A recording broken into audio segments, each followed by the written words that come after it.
الحمد للہ نحمده ونصلی علی رسولہ الکریم اما بعد۔ کل اس سلسلے میں گفتگو کی گئی تھی کہ بسم اللہ سورہ فاتحہ کا حصہ ہے یا نہیں ہے، اس سلسلے میں ائمہ کا کیا اختلاف ہے۔ یہ تمام باتیں آپ حضرات کے سامنے کسی قدر تفصیل سے آ چکی ہے۔ آج ہم بات کریں گے بسم اللہ کا ترجمہ اور اس کی تشریح کے سلسلے میں۔ بسم اللہ میں شروع میں با ہے۔ یہ با عربی زبان میں کئی معنی کے لیے آتی ہے، تقریباً 10 معنی کے لیے با آتی ہے۔ ان میں سے 3 معنی کا احتمال ہے کہ 3 معنی یہاں پر مراد لیا جا سکتا ہے۔ ایک تو مصاحبت کا معنی ہے، دوسرا استعانت کا معنی ہے، اور تیسرا برکت کے معنی ہے۔ مصاحبت کا مطلب ہوتا ہے ساتھ ساتھ، اور استعانت کا مطلب ہوتا ہے مدد، اور برکت کا مطلب ہوتا ہے برکت حاصل کرنا۔ یہاں پر بسم اللہ کے اندر جو با ہے، اس با کے تینوں میں سے کوئی بھی معنی مراد لیا جا سکتا ہے۔ اسم کے معنی نام ہے، اور اللہ تعالیٰ کا ذاتی نام ہے۔ بسم اللہ کے معنی ہے اللہ کے نام سے۔ اگر یہاں پر مصاحبت کے معنی لیں گے تو معنی ہوگا اللہ کے نام کے ساتھ ساتھ۔ اگر استعانت کے معنی لیں گے تو معنی ہوگا اللہ کے نام کی مدد سے۔ اگر برکت کے معنی لیں گے تو معنی ہوگا اللہ کے نام کی برکت سے۔ آپ چاہے جو معنی مراد لیں، لیکن یہاں پر کلام مکمل نہیں ہو رہا، کلام ناقص ہے۔ اس لیے نحوی قاعدے کے مطابق یہاں پر ایک فعل محذوف اور پوشیدہ مانا جاتا ہے، اور وہ فعل یا تو اشرع ہوگا یا اقرأ ہوگا، اور معنی ہوگا اللہ کے نام کی مدد سے شروع کرتا ہوں، یا اللہ کے نام کی برکت سے شروع کرتا ہوں، یا اللہ کے نام کے ساتھ شروع کرتا ہوں۔ اور اگر یہاں پر اقرأ فعل محذوف مانیں گے تو پھر معنی ہوگا اللہ کے نام کی مدد سے پڑھتا ہوں، یا اللہ کے نام کے ساتھ پڑھتا ہوں، یا اللہ کے نام کی برکت سے پڑھتا ہوں۔ تو بہرحال یہاں با کے 3 معنی میں سے کوئی بھی معنی مراد لیا جا سکتا ہے، اور یہاں پر فعل یا تو اشرع یا ابدع یا اقرأ، کوئی بھی فعل جو مناسب ہے یہاں پر محذوف مانا جا سکتا ہے۔ بسم اللہ آپ جس مقام پر پڑھیں گے، جس موقع پر پڑھیں گے، اس موقع کے حساب سے وہاں پر ایک فعل محذوف مانا جاتا ہے۔ مثلا ایک آدمی کھانا کھانے سے پہلے بسم اللہ پڑھتا ہے، تو اب وہاں پر آکلو فعل محذوف مانیں گے، اور مطلب ہوگا کہ میں اللہ کے نام سے کھاتا ہوں، یا اللہ کے نام کی مدد سے کھاتا ہوں۔ تو یہ بسم اللہ با استعانت کے معنی میں ہے، یا مصاحبت کے معنی میں ہے، یا برکت کے معنی میں ہے۔ یہاں پر اشرع فعل محذوف ہوگا یا اقرأ فعل محذوف ہوگا۔ الرحمن اور الرحیم، رحمان کے معنی ہے رحم کرنے والے، اور رحیم کے معنی بھی ہے رحم کرنے والے۔ دونوں کے معنی ہے رحم کرنے والے۔ معنی یہ ہے اللہ کے نام کی مدد سے شروع کرتا ہوں جو بے حد مہربان نہایت رحم کرنے والے ہیں۔ بسم اللہ کا ترجمہ ہے اللہ تعالیٰ کے نام سے شروع کرتا ہوں، یا اللہ تعالیٰ کے نام کی مدد سے شروع کرتا ہوں جو بے حد مہربان نہایت رحم کرنے والے ہیں۔ میں نہایت رحم کرنے والے ہیں کہہ رہا ہوں، آپ بعض کتابوں میں دیکھیں گے تو ملے گا کہ اللہ کے نام کی مدد سے جو بڑا مہربان نہایت رحم کرنے والا ہے، تو میں رحم کرنے والے کہہ رہا ہوں، اور بعض کتابوں میں رحم کرنے والا ملے گا۔ تو یہ دونوں ترجمہ ٹھیک ہے۔ اگر رحم کرنے والے کہیں تو یہ بھی ٹھیک ہے، اور رحم کرنے والا کہیں تو یہ بھی ٹھیک ہے۔ دونوں ترجمہ صحیح ہے، دونوں ترجمہ درست ہے۔ حضرت تھانوی رحمۃ اللہ علیہ نے بیان القرآن میں لکھا کہ بڑے مہربان، یعنی اللہ تعالیٰ کے لیے جمع کا صیغہ استعمال کیا۔ تو بعض لوگوں نے ان کو اعتراض لکھ کر کے بھیجا کہ آپ نے اللہ کے لیے جمع کا صیغہ استعمال کیا ہے، حالانکہ اللہ کے لیے مفرد کا صیغہ استعمال کرنا چاہیے، ایسا صیغہ استعمال کرنا چاہیے جس سے اللہ تعالیٰ کی توحید پر دلالت کرے۔ تو حضرت تھانوی رحمۃ اللہ علیہ نے اس کا جواب دیا کہ اولاً تو میرا جی چاہتا ہے کہ میں اللہ کے لیے اسی طرح سے الفاظ استعمال کروں، اسی طرح کے صیغے استعمال کروں، اس کے اندر تعظیم ہے۔ اور رہی بات یہ کہ اللہ تعالیٰ کی توحید پر دلالت کرے، تو اللہ تعالیٰ کی توحید ایسی مسلم چیز ہے کہ اس میں اس طرح کے صیغوں کے استعمال کرنے کی چندہ ضرورت نہیں ہے۔ اور یہ حقیقت ہے کہ اللہ تعالیٰ نے خود قرآن کریم میں اپنے لیے واحد کا صیغہ بھی استعمال کیا ہے اور جمع کا صیغہ بھی استعمال کیا ہے۔ ایک جگہ اللہ تعالیٰ فرماتے ہیں اننی انا اللہ، یہاں دیکھیے اننی انا اللہ، یہ انا واحد ہے، انا اللہ میں اللہ ہوں، تو یہاں واحد کا صیغہ استعمال کیا۔ انا انزلناہ، یہاں دیکھیے انزلنا، انزل تو واحد کا صیغہ ہے، انزلنا جمع کا صیغہ۔ انا نحن نزلنا، یہاں بھی دیکھیے اللہ تعالیٰ نے اپنے لیے جمع کا صیغہ استعمال کیا۔ اسی طریقے سے آپ حضرات جب مٹی دینے کے لیے جاتے ہیں تو ایک دعا پڑھتے ہیں منہا خلقناکم وفیہا نعیدکم ومنہا نخرجکم تارۃ اخری۔ اس دعا کے اندر دیکھیں تو اللہ تعالیٰ نے 3 مرتبہ اپنے لیے جمع کا صیغہ استعمال کیا ہے۔ منہا خلقناکم، خلق تو واحد ہے اور خلقنا جمع ہے۔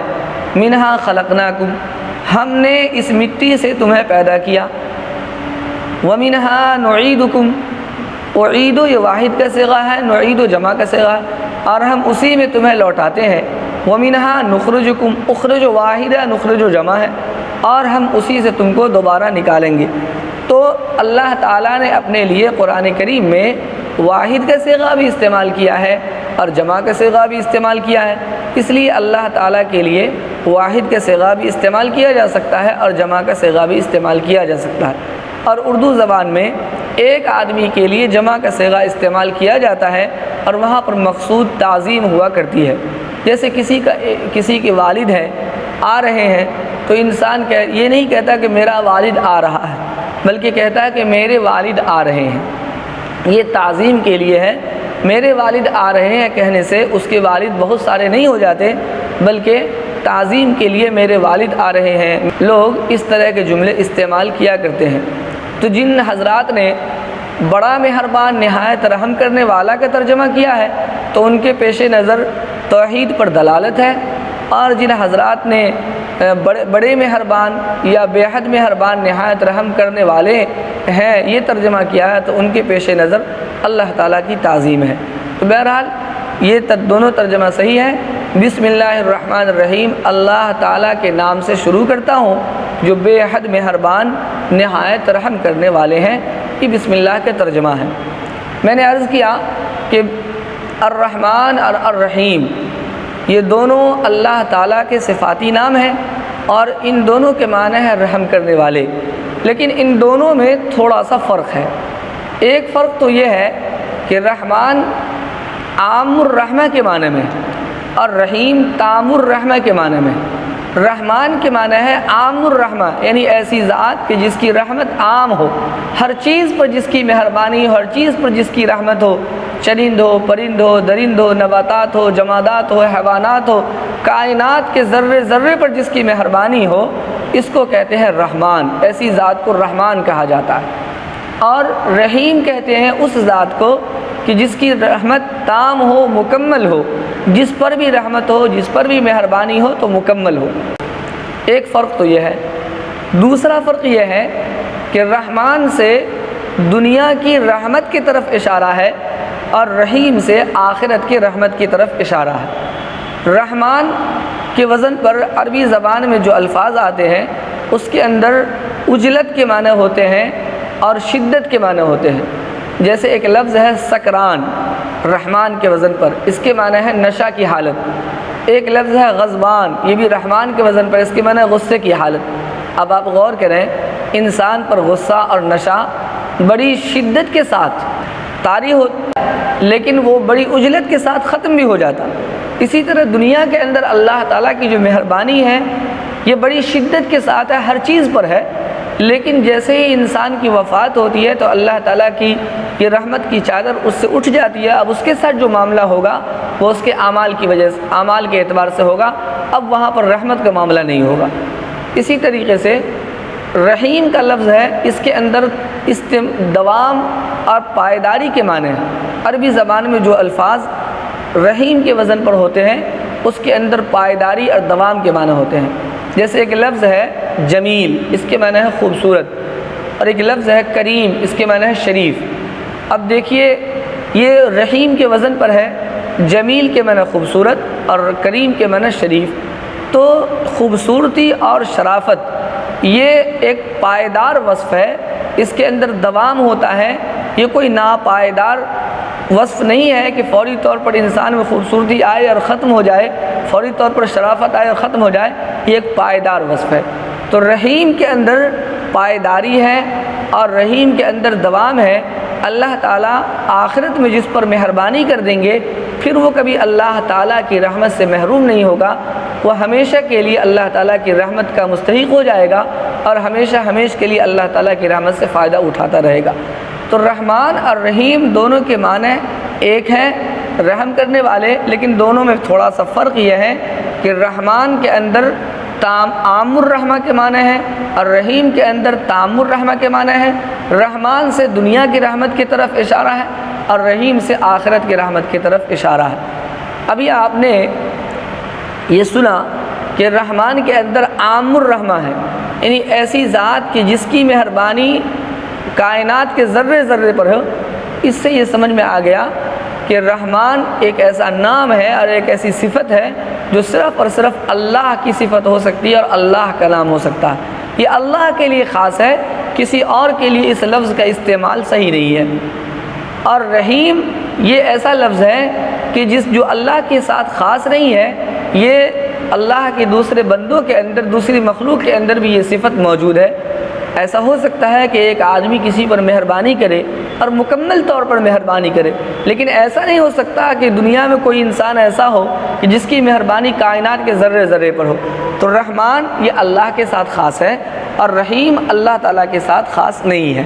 قرآن کریم میں اللہ تعالیٰ نے خود رحیم کا لفظ نبی صلی اللہ علیہ وسلم کے لیے استعمال فرمایا ہے۔ اللہ تعالیٰ فرماتے ہیں وَبِالْمُؤْمِنِينَ رَءُوفٌ الرحیم، یہاں پر رحیم کا لفظ نبی صلی اللہ علیہ وسلم کے لیے استعمال کیا گیا۔ تو رحمان اللہ کے ساتھ خاص ہے، رحیم اللہ کے ساتھ خاص نہیں ہے۔ بات دراصل یہ ہے کہ اللہ تعالیٰ کے جتنے صفاتی نام ہیں ان میں بعض نام وہ ہیں جس کے اندر ایسے معنی پائے جاتے ہیں جو اللہ تعالیٰ کے ساتھ خاص ہے، کسی اور کے اندر وہ معنی نہیں پائے جاتے، اور بعض نام وہ ہیں کہ جس کے اندر ایسے معنی ہیں جو اللہ کے اندر بھی ہے اور بندے کے اندر بھی کسی نہ کسی درجے میں وہ معنی پائے جاتے ہیں۔ تو ایسے نام بندوں کے لیے بھی استعمال کرنا جائز ہے۔ جیسے ایک لفظ ہے العلی، الکبیر، الکریم، الرحیم، یہ الفاظ ایسے ہیں، یہ سب نام ایسے ہیں جو اللہ کے ساتھ خاص نہیں ہے، بندوں کے لیے بھی ان ناموں کا استعمال جائز ہے۔ البتہ اللہ تعالیٰ کے وہ اسماء حسنی، وہ صفاتی نام جو اللہ تعالیٰ کے ساتھ خاص ہے، اس کے ذریعے سے بندوں کا نام اگر رکھنا ہو تو پھر بغیر اضافت کے رکھنا جائز نہیں ہے۔ مثلا کسی آدمی کا نام رحمان رکھنا ہو تو اس کے ساتھ اضافت کرنی پڑے گی، فضل لگا کر کے فضل الرحمن یا عبد الرحمن رکھنا چاہیے۔ بغیر اضافت کے ان ناموں کا استعمال بندوں کے لیے جائز نہیں ہے۔ اور رحیم کا لفظ ہے یا علی کا لفظ ہے یا کریم کا لفظ ہے، یہ سب نام ایسے ہیں کہ بغیر اضافت کے بھی بندوں کا نام رکھے جا سکتے ہیں۔ مثلا کسی آدمی کا نام محمد علی ہو یا کسی کا نام محمد رحیم ہو یا صرف رحیم ہو یا صرف کبیر ہو یا محمد کبیر ہو، یہ سب نام بندوں کے بھی رکھے جا سکتے ہیں۔ البتہ یہاں ایک بات یاد رکھنی چاہیے کہ اگر کسی بندے کا نام عبد الرحمن رکھ دیا جائے یا عبد الغفار رکھ دیا جائے یا عبد الخالق رکھ دیا جائے اور اس کو کوئی خالق کہہ کے پکارے یا اس کو غفار کہہ کے پکارے یا رحمان کہہ کے پکارے تو یہ سخت گناہ کی بات ہے۔ علماء نے لکھا ہے کہ سخت گناہ ہے اور بسا اوقات یہ کفر تک کی بات پہنچ جاتی ہے۔ اس لیے جن لوگوں کا نام عبد الرحمن ہو یا عبد الغفار ہو یا عبد الخالق ہو تو اس طرح کے ناموں کو عبد کے ساتھ ہی پکارنا چاہیے، بغیر اضافت کے پکارنا نہیں چاہیے۔ اور اللہ تعالیٰ کے وہ نام جو اللہ تعالیٰ کے ساتھ خاص نہیں ہے، جیسا کہ میں نے عرض کیا رحیم کا لفظ ہے یا کبیر کا لفظ ہے یا علی کا لفظ ہے، تو کسی کا نام رحیم، کبیر یا علی وغیرہ رکھا جا سکتا ہے۔ لیکن اگر کسی آدمی کا نام عبد الرحیم رکھ دیا جائے یا عبد الکبیر رکھ دیا جائے یا عبد العلی رکھ دیا جائے تو پھر اس کو اگر کوئی آدمی صرف کریم کہہ کر کے، صرف کبیر کہہ کر کے یا صرف رحیم کہہ کر کے پکارے تو اس کا کیا حکم ہے؟ تو علماء نے لکھا ہے کہ جب کسی بندے کا نام صرف رحیم رکھا جائے تو اس کو تو رحیم کہہ کر کے پکارنا جائز ہے، یا صرف کسی کا نام علی رکھا جائے یا محمد علی رکھا جائے تو اس کو محمد علی یا علی کہہ کے پکارنا تو جائز ہے، لیکن اگر کسی کا نام عبد العلی یا عبد الرحیم رکھا جائے اور بعد میں کوئی آدمی اس کو صرف رحیم کہہ کے پکارے یا صرف علی کہہ کے پکارے تو یہ بھی مناسب نہیں ہے، اس لیے کہ جب اس کے نام کے ساتھ رحیم کے ساتھ یا علی کے ساتھ یا کبیر کے ساتھ جب نام رکھنے والے نے عبد کا لفظ لگایا تو اس کا مطلب ہے کہ اس وقت وہ علی اور کبیر اور رحیم سے اللہ کی ذات مراد لیا تھا، تو اس لیے اس کو تنے تنہا پکارنا صحیح نہیں ہے۔ لیکن اگر کسی نے پہلے سے ہی نام رکھا علی یا پہلے سے نام رکھا رحیم یا کبیر تو اس کا مطلب ہے نام رکھنے والے نے ان الفاظ سے اللہ کی ذات مراد نہیں لی تھی بلکہ اسی بندے کی ذات مراد لی ہے، اس لیے اس کو رحیم کبیر یا علی کہنا جائز ہے۔